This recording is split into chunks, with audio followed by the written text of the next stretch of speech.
Welcome to episode 138 of In Touch with iOS, a podcast that talks about iPhone, iPad, Apple Watch, Apple TV, and related technologies. And I'm your host, Dave Ginsburg.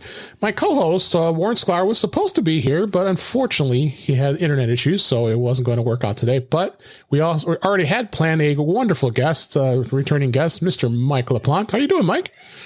I'm doing fantastic. Thanks for having me, Absolutely. David. It's been a how long. you doing? I'm doing great. It's been a long time since you were on the show. I think, at least over a year. So it was overdue. But you put some interesting discussion about Apple Maps and the Mac of the future, and I said, it's a good excuse to have Mike back on the show here. So yes, and that's what we need, an excuse. It's a good excuse, but you should always be coming back here. So if anybody doesn't know, you and I met at each other at MacStock, and then I was on your old show, iChart Radio, which really got me some motivation to do this podcast. And here I am, 138 episodes later, and we're still going strong with talking about tech and iPhone, iOS, all that fun stuff, huh? And Dave has the passion, that's for sure. Yes. I love it that there's folks out there still doing the podcast about Apple related stuff. Yeah, well, there's still tons of them out there. So I'm in good company, but there is a lot out there. So, but we're going to talk about the news here this week. You had a couple stories you popped in here, as well as mention beta real quick. We'll talk, like I said, about the discussion a little about Apple Maps, and then I have a discussion here we're going to talk about with the AirPods. We'll hold that thought till a little bit here. So let's go ahead and go to the first story here. This was on 9to5Mac. We actually have two links here. Anker beats Apple to market. New iPhone 12 MagSafe-compatible battery pack is now available. The popular accessory maker Anker, which I really like their products, has officially released a new MagSafe-compatible wireless power bank for iPhone 12 users. This comes as rumors suggested that Apple was developing its own similar accessory, but had faced some roadblocks in development. Seems to recall that with Apple in the past there. But Anker, which there's no surprise here, teased it at CES last month. I did see that when I was covering CES, and it is now available to order. So, Mike, this caught your eye. What was your thoughts on this? Well, my thoughts are the fact that a company like Anker, which they're developing a name for themselves in this type of market, accessories for iOS devices, or even Macs for that matter. Pardon me. The fact that they put something out to market before Apple did. And it seems as though Apple has an issue with power accessories. They were going to release something they called the Power Mat. Was it the Power Mat or Power Mat? That's why I kind of made that snark comment. I was like, that never came to be. And it never came to fruition. And you would think that shortly after you release a phone with a MagSafe adapter, a way for you to get the power into this thing, it just seemed like a no-brainer. You're going to obviously have a battery pack on that. But no go. Anker comes in before Apple. There is a little bit of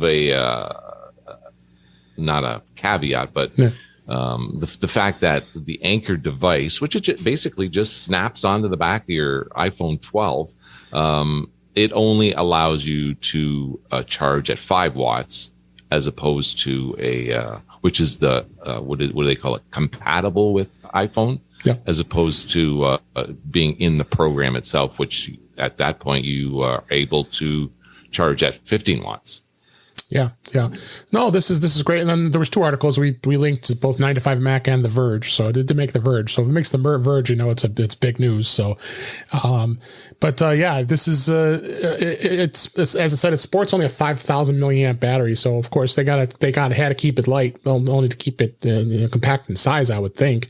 And I would think, and it does also have a USB-C output for charging with the cable as well. So if you decide you don't want to do it wirelessly, you can just take a cable and do the lightning to USB-C and plug it in. Yeah, so you got a little bit extra battery pack, and it's small. It almost fits in your pocket. So, so you could use it basically with anything. Pretty much, yeah. It's just like that's typical Anker. I mean, I've got tons. I'm sure you do too. I got Anker batteries laying around here everywhere. I got sitting over there. I got a big bag of batteries. I'm like, why do I have like 5 batteries? Like, why did I need all these batteries for? They're still good. So, but you never know. I got to carry around batteries with me. So let's have 4 or 5 batteries with you. But those are the big giant bricks, the 20,000 milliamp ones. And right. Yeah. So what are you rocking right now? You got an iPhone 12? I got the 12 Pro Max. Yep. I got a camera here. Love it. Absolutely love it. That's what I assumed you had. Yeah.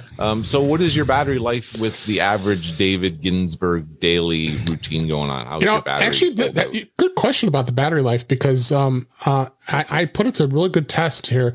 Like today, I'm still at 71%, and I've been using it, about average all day. I mean, nothing crazy busy with it. But yesterday I was doing some video recording. Sorry, I want to grab a drink here, and I was doing some video recording. I was recording for work, and but I was recording in 4K 60. So that's some pretty intense, video. So by the time, and I was probably the first time since I've probably had the phone that got under 15%. I had left by the end of the day, but it was only. And what were you using to video record? What app were you using? I just used the camera app. I was going to use Filmic Pro, which is a really good app, and I should have. That's what I use. But I just didn't have the time to get it set. I was, we were on a time crunch. So, but I did use an external lapel mic and plugged it in with the lightning to headphone jack adapter. 3.5. 3.5 jack adapter, and then it worked. The mic worked great, so we had some good sound. But yeah, the battery life for the most part, the iPhone, all the 12s. Do you have a 12 or you have a?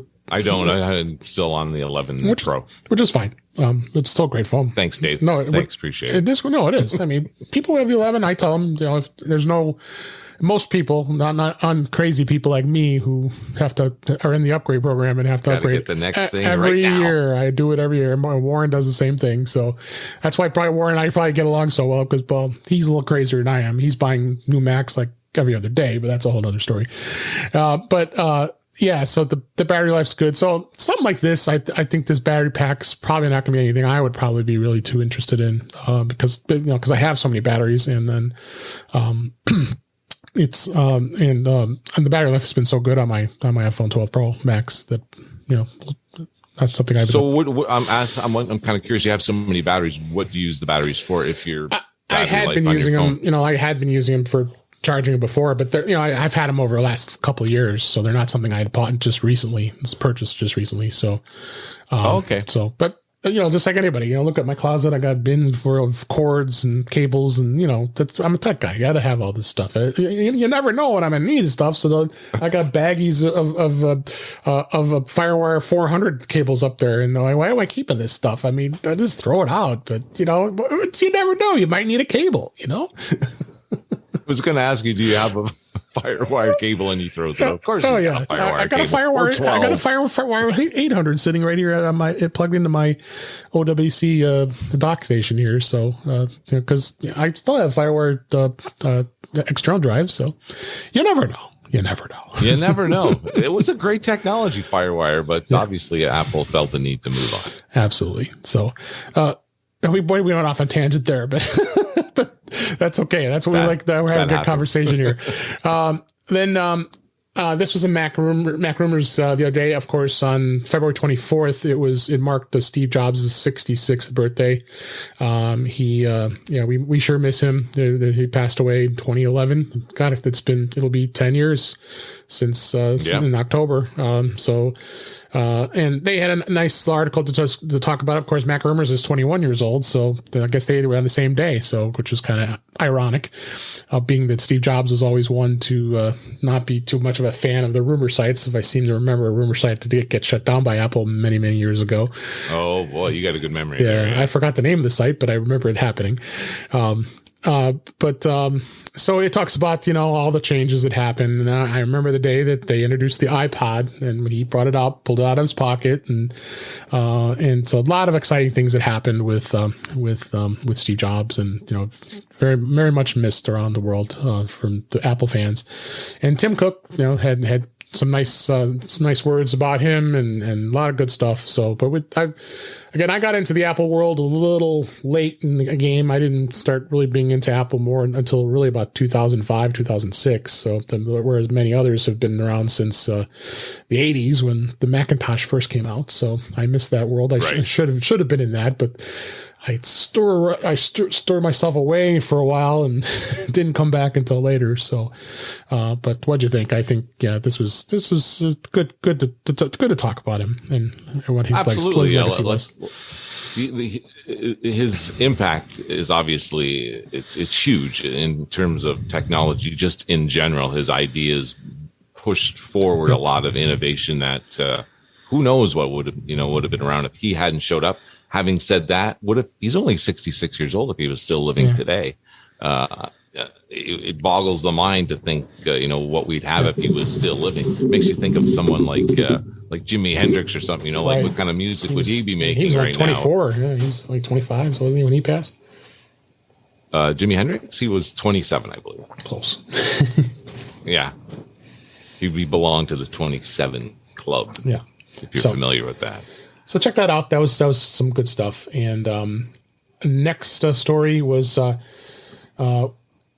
Apple offers developers a clarification on some app privacy data reporting requirements. And this was a Mac rumors as well. Apple today informed its developers that it's introducing additional guidance for the App Store privacy labels, which has been quite a controversy for the last month or so since it was announced that 14.5 when it's released is going to be enforcing this. And Apple says that the rules surrounding the data types like email, text messages, and gameplay content have been expanded to make it easier for developers to understand and comply with these requirements.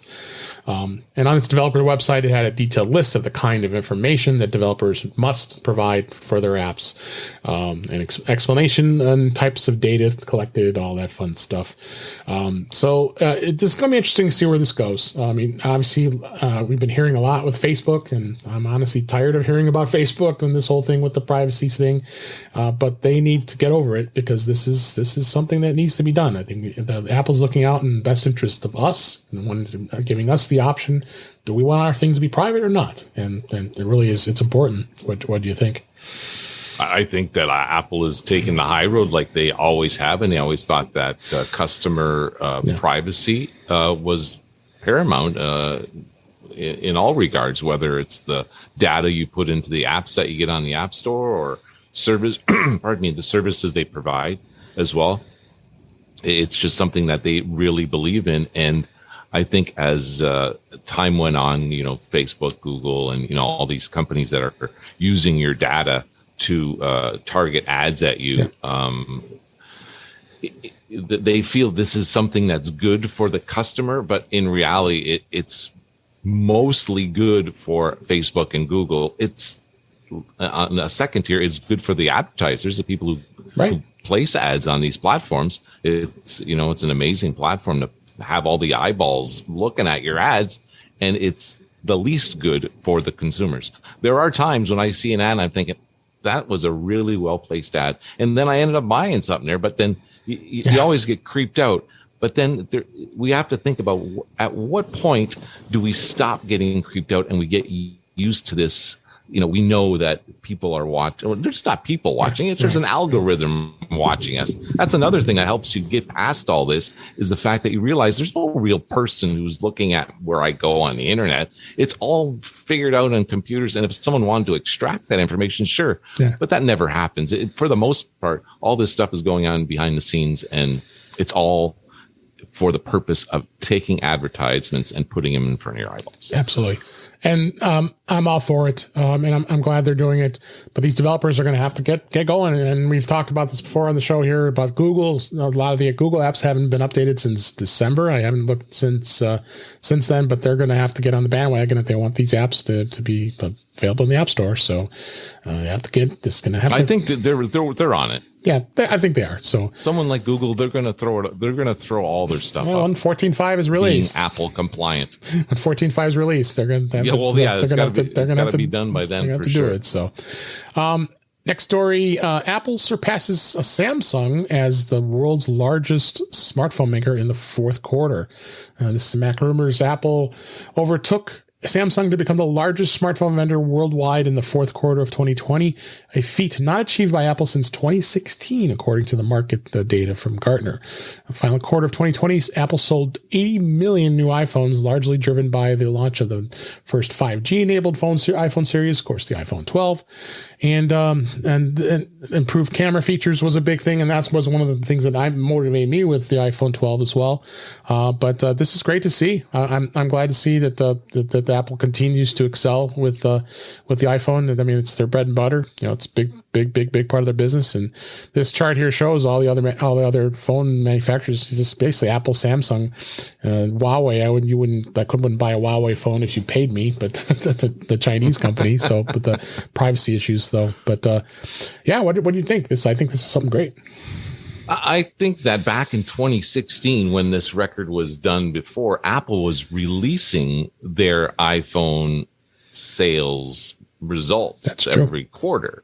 But now we're relying on some kind of Gartner voodoo magic secret sauce for these numbers, which it kind of makes it a little less legitimate. And you have to think that with Samsung and Apple, it's pretty close, obviously. If they kind of keep leapfrogging over each other, going back and forth, depending on a lot of things. But for the most part, they're pretty tight at the top there of the smartphone market. Yeah. Oh, yeah, for sure. But having said that, what else did I want to say about that was, the smartphone sales were down 12.5% globally for the year 2020. Yeah. But Apple didn't see any decline, and so that's probably why they sold more phones, because Samsung did see some declines because they're in markets that they sell a lot of models of phones, but they sell lots of phones that people just passed up on in 2020. Too many models in Samsung, as far as I'm concerned, but that's me. And then last story we had this week, this was in imore.com actually. There will never be a free tier of Apple Music, confirms head of licensing. Apple's global senior director of music publishing, Elena Siegel, has told the company has gone further than any other streaming platform to ensure money flows to artists on Apple Music. We did talk about the money that is getting back to Apple, which is great. That was a news story a couple of weeks ago. And they've been doing a really great job of making sure that the money's going back to the artists and really being very supportive. They were questioning her to see whether a streaming service should be considered similar to what Spotify, I believe, does, because you can have Spotify free and be able to listen to music. I believe YouTube Music does that as well.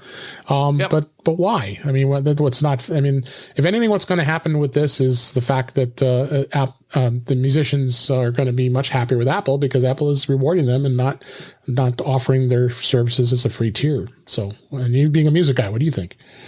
Well, I think the free tier that is in the Spotify platform, those are their advertisement dollars that are directed to the artists in that tier, as opposed to the paid tiers, and there's a different pay scale, and that whole pay scale thing, it's just so convoluted. Like, if you're a big name, you can negotiate your price, but if you're just Joe Blow, kind of got some popularity, you're getting what we give you. Basically, you don't have any power to negotiate. You're taking the 1/100th of a penny for every stream.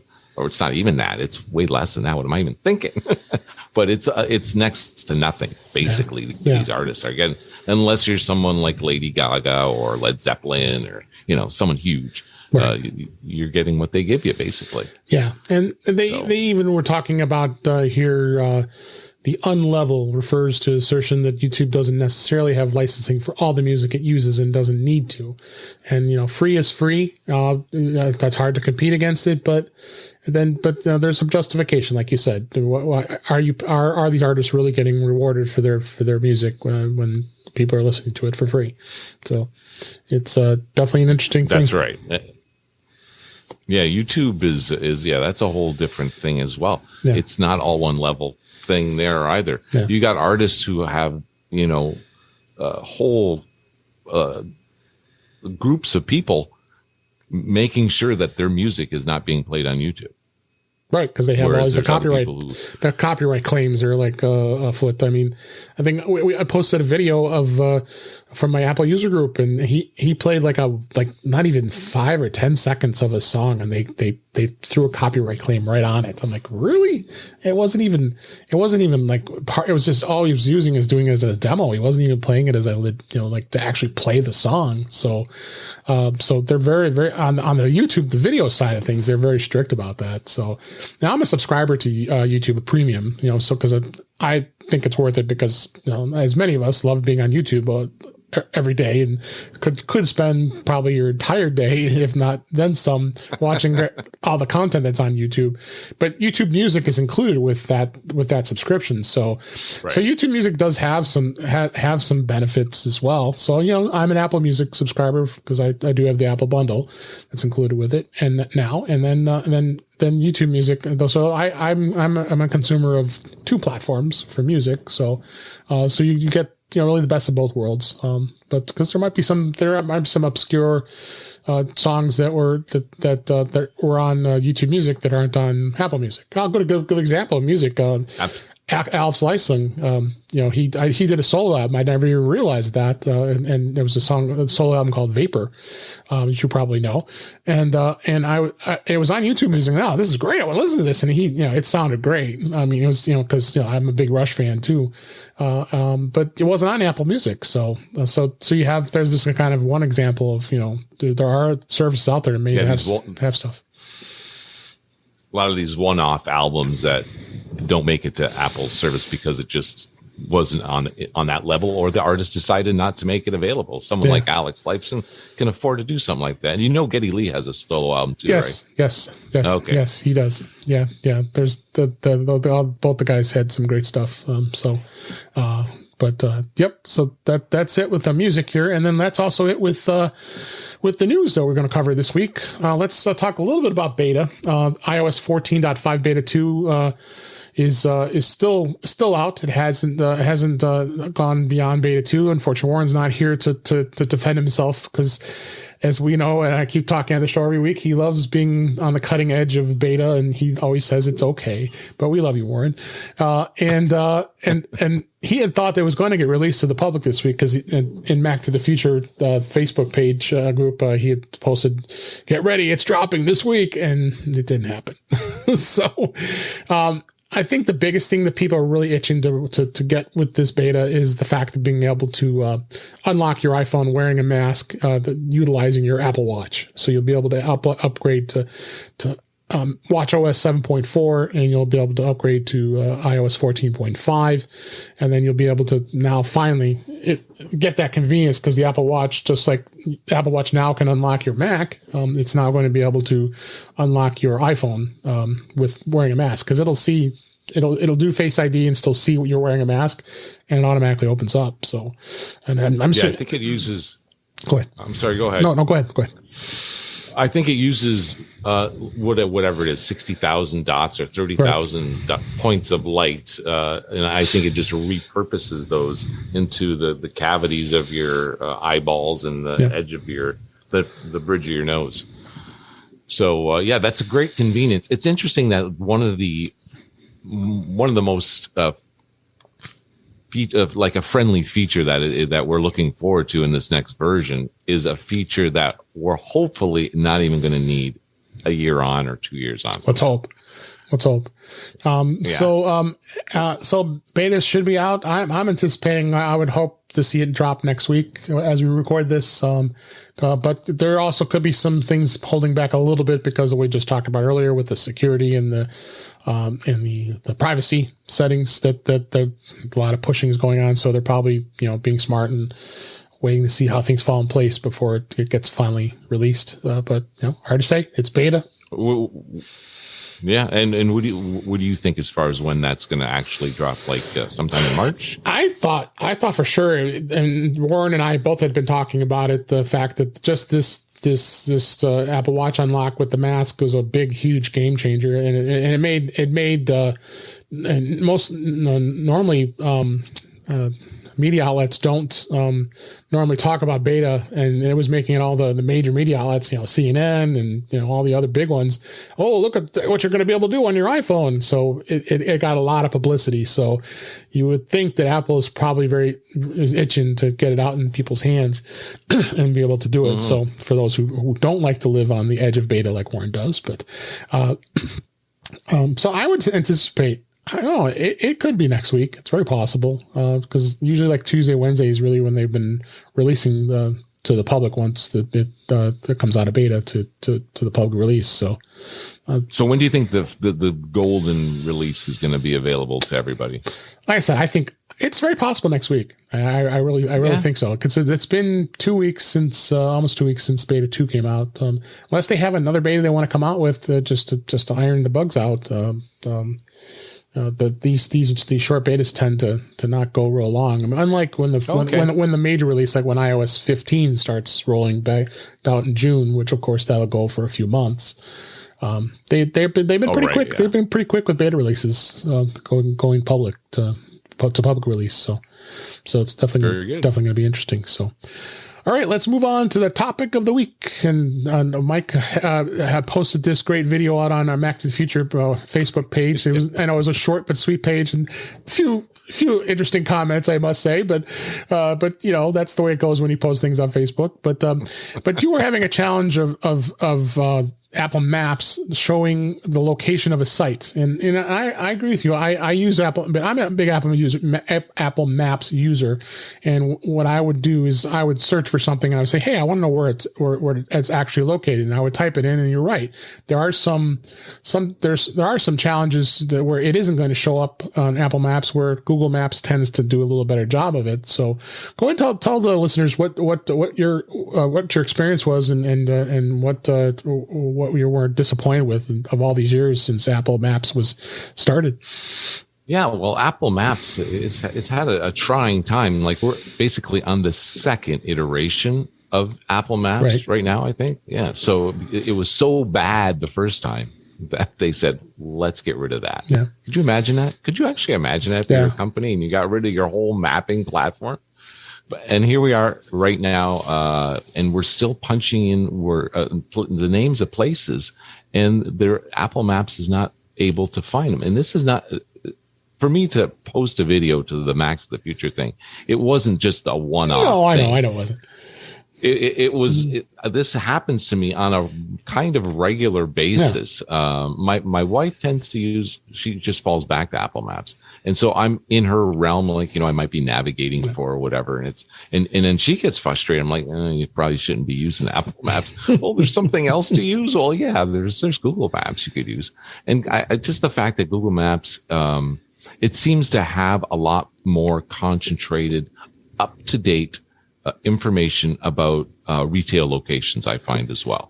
Whereas you zoom in on any given intersection, any given town, and in Apple Maps, it tends to be a little barer. Like, you have a street, a store name, and then you go down for four more businesses, and then it might have that one. Whereas in Google Map, it's got every single one, and it might just be the new pizza shop that just opened up last week. That's there. Like, it's amazing how fast they get updated with new information in terms of stuff that's going on in the cities. Like, they open up a new thing and it's there right away, it seems like.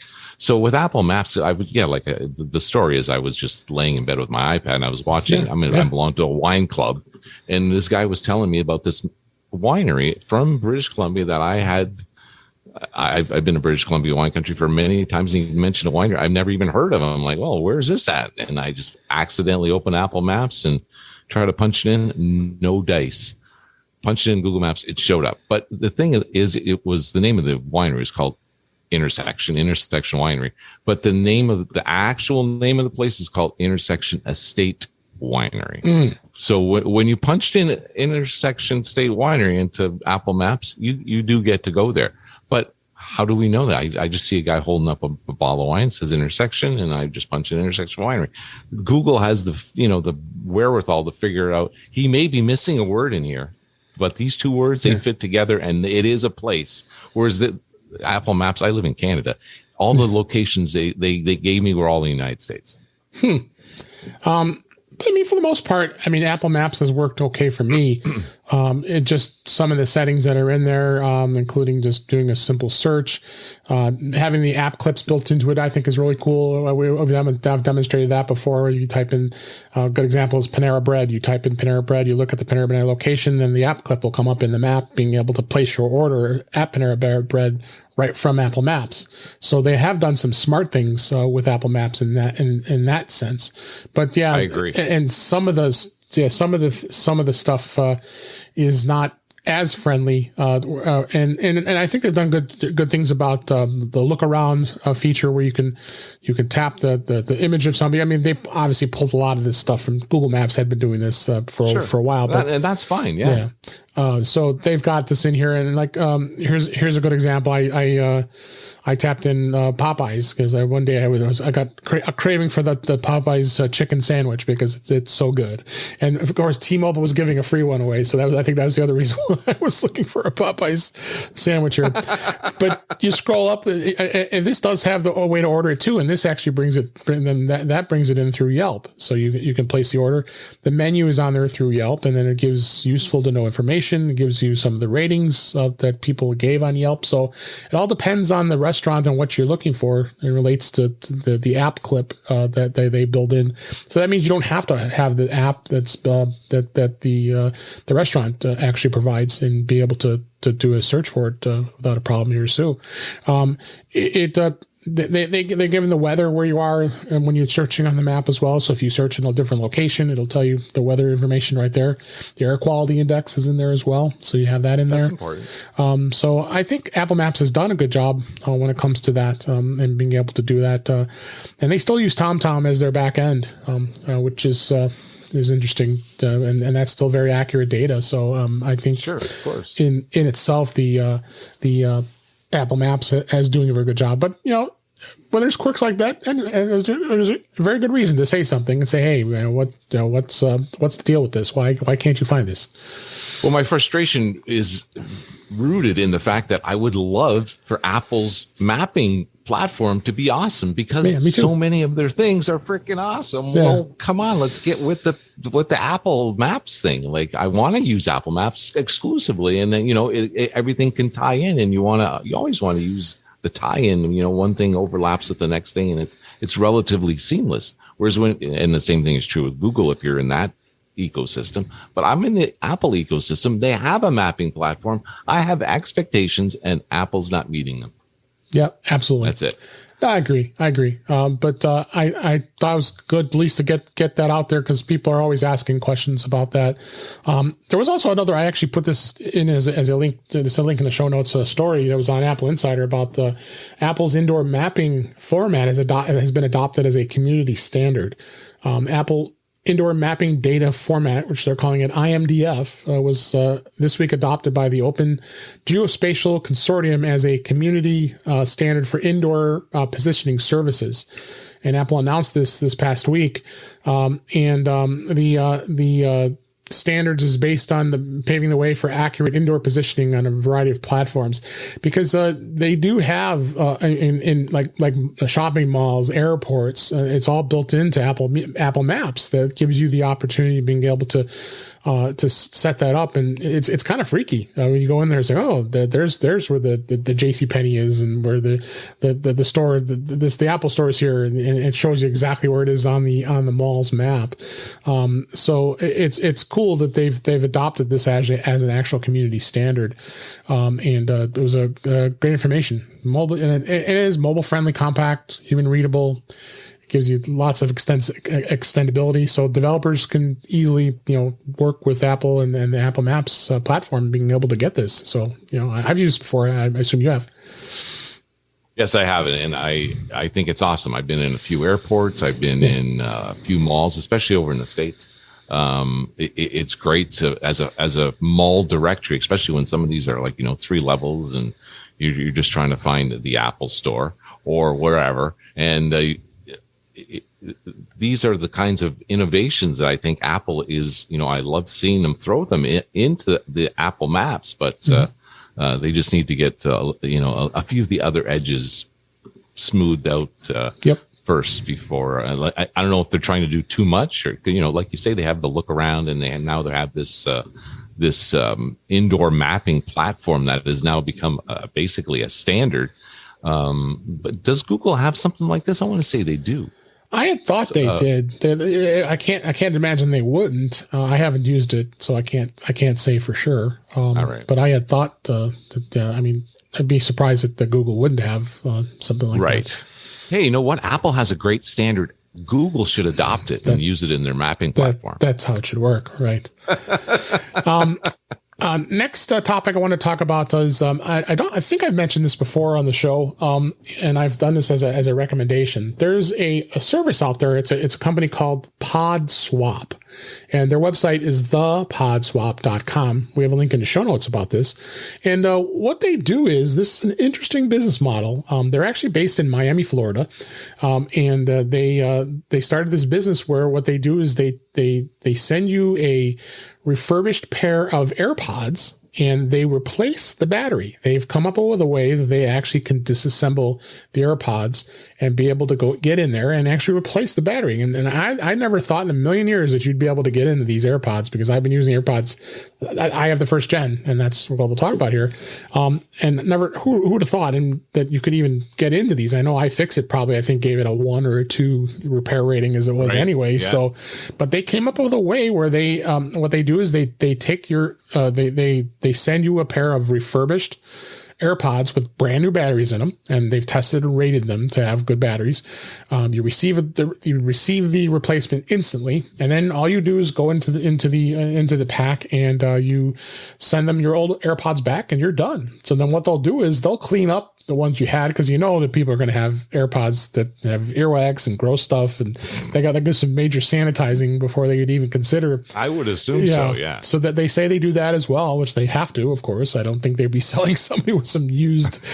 That's bad enough. I feel uncomfortable as it is anyway to even buy a pair of used AirPods as it is. So, but they've done a great job of being able to do this, and so I thought I would actually go through it, because the pair of AirPods I had, for the first generation AirPods, I believe it or not, came out in 2016. So it's been 4 or 5 years since those first came out, and for the sake of the for the sake of the video share, I'm just sharing a picture of what the box looks like here, and this box is how it comes. It's just a simple box. Tells you exactly what I just described. That the 2 AirPods are left and a right, and they're in a bag, and you just pull them out and you put them into your case. You do keep the case, so it won't be something that you'd be replacing. So unfortunately, the case is probably not going to have a good battery life like this. I know this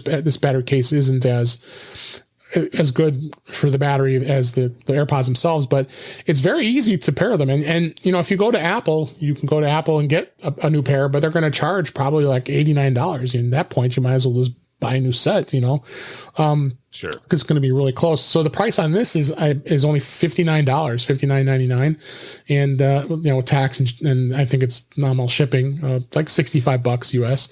And they ship them back, shipped to you, and it was a very good, great experience. I thought it worked well. I'll have pictures of what we showed on the video in the show notes, so everybody will be able to see this. But pairing your new set of AirPods is very easy. You just put there's actually a support article from Apple. You put the AirPods back into the case, and you push the sync button, and then I hadn't done this before, so it goes white, and then you hold it until it flashes, then goes to green or to amber if the batteries aren't fully charged, and then it syncs. So it's just like you're taking a new set of AirPods, putting them into your old case, and voila, you have basically a fresh set of AirPods with a fresh battery. So, I wonder why they're not doing the case. They may not be able to get in the case. I'm thinking is probably they get into these AirPods. But I know it is kind of strange. then they are selling other stuff too, where they have the you can do 1 for 2 replacement. So if you have one, maybe sometimes people lose one of them. They'll charge $89.99 to give you back with a pair, because these are obviously easy. That's a great idea. That's a great deal. And of course, they have an accessory case. My AirPods Pro, and I talked about this on a previous show. I have these from Spec. This is a protective case for the AirPods Pro.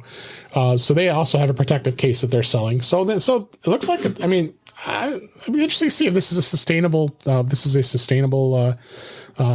market or not. Currently, they're only doing the first generation. They have the second generation, but right now it's still set as coming soon. People did ask whether or not you'd be able to do the AirPods Pro. They're nowhere near that yet, so it might be some. Well, no, AirPods Pro's batteries are still probably pretty good. Yeah, they're pretty good. Plus costs. I'm wondering, the cost might not, or can they get in them to get the batteries? I'm using the Pros here, so right. But they give a 90-day warranty on this replacement, which is great. So they're definitely interesting. So once they ship the AirPods to you, you have 5 days to ship it back to them. They give you a prepaid label, and I'm a little nervous because you're using the U.S. mail here in the United States. So the way the mail's been lately. So what I did was I was smart this time, because this time I did that when I'm shipping something. I got the shipping tracking number, put it in the USPS site, and told them text me every time it has a status change, and so they got them. They got them yesterday. So they're good. They got them, and they're not going to charge me more because I didn't send the old ones. So I thought this is a great concept. Business model. It's something that you can expect it to show up a few years after the original equipment has been released. So and they've got a lot of great reviews on their site. So check them out, thepodswap.com. Like I said, I got a link in the show notes so you can get to that. They give you a 90-day warranty on it, and you can't beat it. And now I got it. The reason I did it, first off, I took one for the team and wanted to get everybody an experience on this, as well as it's always good to have a spare pair of AirPods, because I've been many times. The AirPods Pro do last for a good long time, but you may be in a bind, and then when I put these in, I was like, oh my God, there's no difference. The AirPods Pro is so much nicer because of the fitted with the ear cups and stuff. So, so check that out. I think it's going to be something you might want to do. So let's go ahead and move on to some tips here. I threw a couple in myself, but you got one in here that you did, and this was about the music app and skipping. You want to talk about? Right. I listen to a lot of music. Me too. Either through my Beats Pro wireless buds, or through my HomePods that I have in the house here. Mm-hmm. And for the most part, I tell the lady what song I want to play, or since I'm a musician, I oftentimes go back to, like, I'm listening to something and then I want to listen to it again. Go back this many seconds. I do that a lot. And other people may just want to go back as well. Well, if you notice in the music app on your phone, there between on either side, there's a fast forward and a reverse button or icon, and in the middle is the play button. Now, in previous iterations of the music app, there used to be little skip back and skip forward buttons. I want to say they changed at some point, and then at some point you're able to say what those buttons do, like what the time is on each one. If you go into the podcast app, you can see exactly what I'm talking about, because Apple has kept that functionality in the podcast app. And you can go into the settings for the podcast app and change what those two buttons say. So you can go back 15 seconds, but you can go ahead a minute if you wanted to.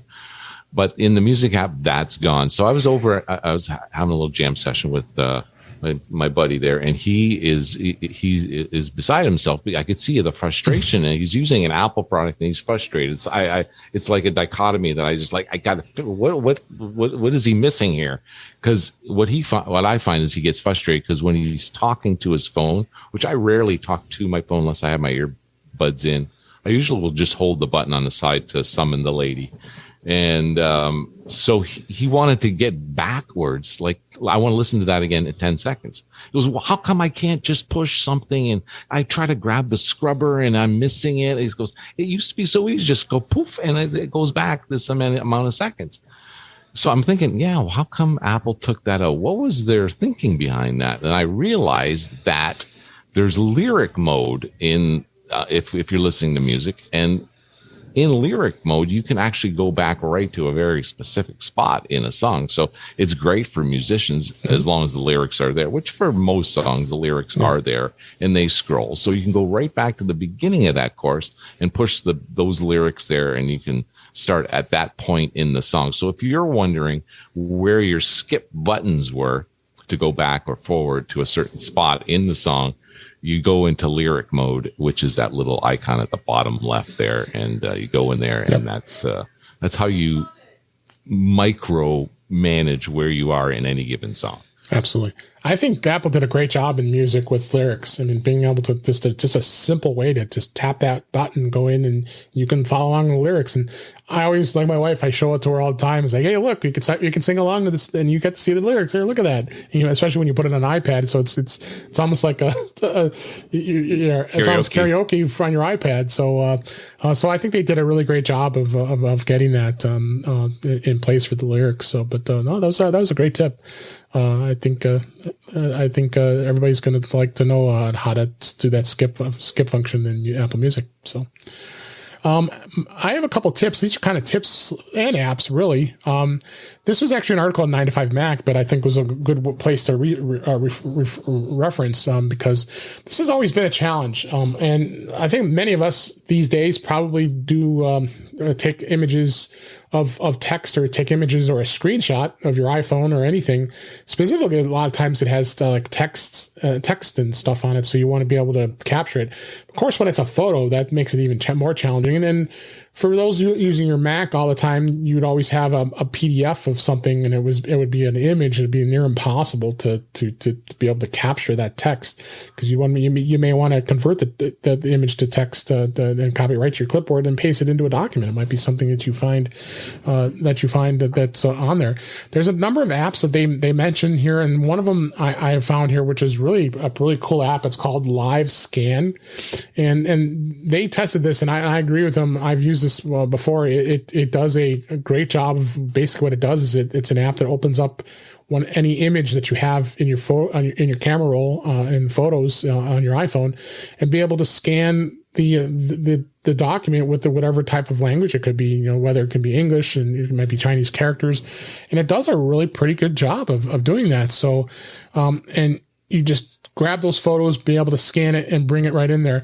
Now they do, it does a really good job of doing this, and it's actually not too terribly expensive. And I had thinking about it. I might try it, because they have a $9.99 lifetime access subscription, so it doesn't cost you a dime after $10, and it might be well worth your worth it. I'm assuming you take a lot of screenshots and do this kind of stuff. Yes, we all do. I do too, for sure. And this comes in really handy. There's a couple other apps I'll mention on the Mac, and there's one I absolutely love, and it's actually part of SetApp. If anybody's not familiar with SetApp, is the subscription apps for Mac and as well iOS, because they're starting to spring out on the iOS stuff.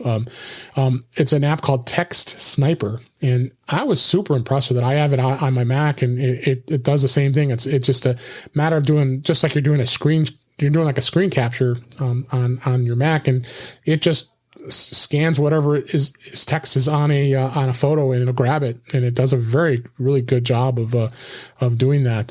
Another app they also mentioned for iPhone and iPad is called Snip Copy, and it does similar stuff to Live Scan, and it does have an ad supported model. I always love those apps that have ads, and then when you start seeing all those crazy ads for those games and such, and that others crude stuff, you tend to not like it. But it didn't get a very good review of what it does. So I think of all the things here of what I've read, and on one I can say I have used, it's called Live Scan.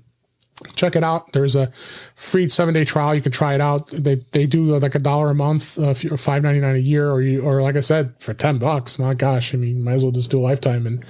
But lifetime cannot necessarily be a lifetime, because there's been plenty of apps I've paid that money and then the app goes away. So so be aware of that. So you might get a couple of years out of it, but it may be around because the technology's really has changed. So. Do you remember when like optical character recognition software used to be like $100? Yeah, well, big money, and the thing to have, Right, and you had to have a scanner. Like you had one of those big flatbed scanners. You put your, it's crazy. Now we're doing it on our phone. Yep. And then a couple other tips I want to talk about here. Again, I've linked to some articles here, but I've talked about this before. I always love this website, OSX Daily. They put some great, good tips on that site. How to find your iPhone with your HomePod. If you don't know where you've put your iPhone, and I would hope you have an Apple Watch. If you don't have an Apple Watch, you probably should have one just for this reason, because you can easily do this, and it'll if it lets me. And so I can find my iPhone because it's dinging for me, and I keep doing it like 50 times. Where the heck did I put my iPhone? Well, you also can do it with your HomePod and the HomePod Mini, which is powered by the S Lady. The way you do it is you initiate a voice command to HomePod by a phrase saying, "Hey you, I can't find my iPhone," or "Hey you, where's my iPhone?" And Siri will now reply something like, "Looking for your iPhone."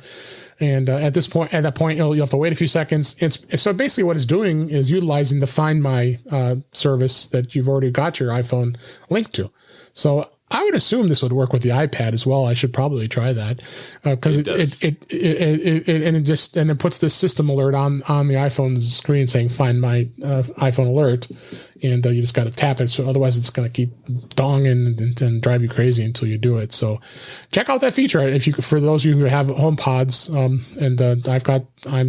I have every HomePod there is. Two HomePods here with the big ones that are my stereo pair, which I've talked about last week. I'm super stoked when Big Sur 11.3 comes out. They've now finally, the Mac can play the pairs as a pair. I don't have to play just on the left or the right. Right. So they finally got your pair to actually truly be a pair. So I'm pretty stoked with that. And the HomePod Mini is working out really well too. I don't know if you got one of those yet, but right behind me. You got a HomePod Mini. Okay. I'm sure you'll love it because it's a great one. I got one on my bedside right now. I don't know why I even have it there. I need to move it somewhere else because I'm silly. I have my iPhone that I listen to at night that's sitting next to me. So why do I have a HomePod Mini there? There's going to be a bit of redundancy in the Ginsburg residence. We know that. There is. So I bought two HomePods when they first came out. I bought a white one and a black one, or a space gray one. The space gray one's here. The white one's up at our lake house, and the family's enjoying it up there. So nice. At my expense, but that's okay. I use that feature all the time. Yeah, 50% of the time I use my watch to find my phone, and the other time I ask the HomePod where it's at. Absolutely. So, and then another tip here, and I'm using iMore as a reference here, how to view and delete your old iCloud backups on your iPhone. It is a great idea to have your backups, and I hope everybody's backing up their iPhone because you don't want to lose the settings, especially your photos and your messages. I think those are the two things that probably the biggest hogs when it comes to space. So you should have enough iCloud space. It goes through a lot of the details of what's in your iCloud backup, and like I said, it's great because when you restore it restores basically all your settings over. Your app data, your device settings, app data. Your home app data is big. Your home screen and app organization, because we all love to have our apps in one place, and believe me, I've done that before. I'm like, oh my god, I got to reorganize my apps again. Never. And it's a good idea to keep all your iCloud backups in one place, and what you do is if you want to go in and actually manage your storage and take a look at what backups are there, you go into the settings app, and then you go under the Apple ID banner that's at the top of the screen. That's basically your icon of your face and your Apple ID. Go into iCloud. Then you go into manage storage under iCloud. and then you go and tap backups, and backups in there. And I've it's happened to me before. And well, of course, with me getting a new iPhone every year, I'm going to see the 11 Pro Max and then the 12 Pro Max. So I wanted to make sure I did a restore. In fact, I'll say my 11 Pro Max backup was kind of a mess, so I wasn't able to restore it to everything. So I did have to do a little customization when I did the restore, but it worked out okay. So you go in and if there's any excess backups, because believe me, I'm sure there's plenty of you out there that have like sometimes 3, 4, 5 backups, and it takes up the space on your iCloud. I'm okay. I have a 2 terabyte plan now because I'm part of the Apple bundle, so I don't think I have any worries about my probably not iCloud space. But go in and delete them if there's something in there that you no longer own. I mean, I've had that plenty of times. Just go in, delete them, and I think you'll be much happier. And you do the same thing on your Mac too, because there's going to be a lot of backups on your Mac as well that you might want to get rid of. So another good tip there for you as far as your iPhone backups. And then let's go ahead and talk about a couple apps here. You have one app that you brought up. Go ahead and tell us about it. It is Lensa. Lensa is the app that I just recently got turned on to. It's a photo editing app that is really geared towards people. Okay. So the kinds of stuff that you can do in here, it's basically in categories. So there's face. So in face, the things you can adjust in the face is there's a bit of a retouch. You can retouch your neck. Well, we That's have like me. I mean, Guy Cyril was saying with his new camera, it's like, yeah, you can see on my neck fat, so I need this camera's weight. This dude is too good. He needs a lens app. Eye bags. It fixes eye bags. Eyelashes, eye contrast, lip color, lens correction. This is stuff that could be in other apps as well. Eye size, nose size, cheek size, I know, lip size, and then hair color. So that's all stuff to do with your face. Then you can go into background, and of course you can erase the background that is in the photo, and you can make it a photo of your own, or they have some pre-packaged stuff that you can use, like impressionist or abstract or whatever. You can do that as well. And of course it has regular camera app, camera adjustments that you see it in, white balance and contrast and all that kind of stuff. And then there's a few filters that they have that I suspect that they're adding to on a kind of a regular basis, which I noticed with other phone or camera apps that I have. They keep, they let you know that they're still developing the application. So I love it. Just the amount of control that you have over whatever you took a photo of. I know this is probably good for a lot of the narcissistic people who like to take selfies and post them, but I like to use it on subjects that I take photos of, and to make everybody look as flattering as they possibly can be. Now there's the cost. It does have a free trial. Looks like a 1 week free trial. And 1 week free trial. Yeah. It's not cheap. I'm glad you brought that up. I don't remember is it a monthly? Yeah, I'm looking. I'm in here. It's got a 1 week free trial, so you can try it out. If it's something that you think you're going to do a lot of, it may be of value to. It's $249 a month, or you can pay $29.99 per year. So then you could do That's what I did. I paid the yearly subscription. Yeah. So do you find you use it a lot? It's my go-to right now because it's fun, and you don't get to get rid of the bags under your eyes, or get one less chin under your neck. It's awesome. So yeah, those are the kind of apps you just kind of have to see if is it something that's going to fit for you. Because right, the whole background removal thing, I really dig that it automatic. So it's obviously, like I say, geared towards taking pictures of people, so it really knows shoulders and arms and eyeballs and chins and all that kind of stuff. So it does a really good job of figuring out what is a person and what isn't a person, and it gets rid of the background pretty awesomely, I have to admit. Yeah, it looks like they update it pretty frequently, and a lot of fair amount of reviews, 4.7 out of 5. So people are definitely liking it. But and they just actually came. This is version 3.0, so they just came out yesterday as we're recording this. I forget what there was a cool set of filters they added in there too. Yeah, so it's a unique app. So check it out, see what you think. Yeah, if you take enough photos, like I do, I take a lot of photos. I'm an Instagram guy, and I take lots of pictures of wine, which I don't know that the wine thing is going to be so good for Lensa, but you never know. You could fix the background so all you see is the bottle. So yeah, you never know. And my app, and I've always recommended this app, and I'm actually I took a break from they have a yearly subscription, but it's a very popular podcasting app, Overcast. Now, what they did is they gained the Apple Watch app. So listening to podcasts and being able to control it from your Apple Watch is actually a cool thing, and it just got this update I believe yesterday. So as we record this, and it's improved compatibility with Siri and other improvements, but what's headlined in this is the redesigned Apple Watch app. The new Apple Watch apps are rare these days with podcast apps, especially. You can see when it comes to being able to be available on the Apple Watch and being able to pair with your iPhone, being able to control your podcasts from there. The old version of Overcast, it wasn't a great app. I'll definitely say that, but Overcast is a great podcasting app. I mean, for those of you who consume podcasts, and there's so many podcatchers out there, lately mine has been Pocket Casts. I've actually been using that. I was a Downcast guy. I was using that for a long time, but I decided to move over to Pocket Casts, and they do a very good job of aggregating of podcasts. I'm still not a fan of the Apple Podcasts app, and that's the other thing. Apple Podcasts app actually is going to be changing soon with 14.5, with the different views, and people aren't too happy with it. But hey, it's change. That's what happens.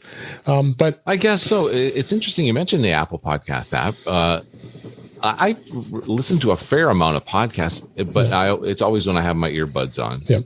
And I don't ever interact with the actual app. Okay. It's just me and my voice saying, play the latest episode of this show. Yep. That's usually what I do. And then, I'll, and control it from my voice. It's interesting that we were just talking about, how an app can be better than another app. But I don't even know what the podcast app looks like. The only reason I looked in it recently was because of the tip I just gave. Okay. I did a search to find out, what's the deal with the skip buttons, and it referred me to a podcast, an Apple Podcast app, and that's when I went and actually looked. And I'm like, oh yeah, that's right, that's what those used to look like. Because I listen to podcasts, but I only interact with my voice. Yep, absolutely. So check it out. Overcast is a great podcasting app. It's actually, you know what? Honestly, I look at our listenership, and I think it's like probably the number 1 or number 2 podcatcher that's part of In Touch with iOS. So those of you who are using Overcast, obviously you know how good it is, and now you've gained some improvements with the Apple Watch app. So check that out. So the Overcast app, number 1 rated with iOS or In Touch with iOS listeners. That's right. All right, I think we've gone this long hour already. I can't believe it went fast. So let's go ahead and wrap things up here. That's a wrap for this week. Please send your comments, questions, and suggestions to our email address, feedback@intouchwithios.com. You can follow us on Twitter at In Touch with iOS, and you can also subscribe in your favorite podcatcher, including Overcast, as well as Apple Podcasts and many others. But better yet, go to our website at intouchwithios.com, where all the links to all the ways to listen to us are there. I am Dave Ginsburg, and you can find me on Twitter as well as on Instagram at DaveG65. And Mike LaPlante, thank you so much for being here. Tell everybody about your great YouTube channel and what you've been doing. I've been doing this thing in front of microphones for a pretty long period of time, and I recently, when I say recently, it's my latest thing that I'm into is this YouTube show that I do. It's all about wine. I call it The Average Wine Enthusiast, and once every 3 weeks, I try to put out a show about some specific topic dealing with wine, whether it's a varietal or, just a good way to stay away from bad wines or good values on specific wines. Just try to talk to the lay person out there, because wine can be a pretty pretentious subject for some reason. I don't know. I'm not exactly sure why that is. It's not out of the reach of the ordinary guy or girl.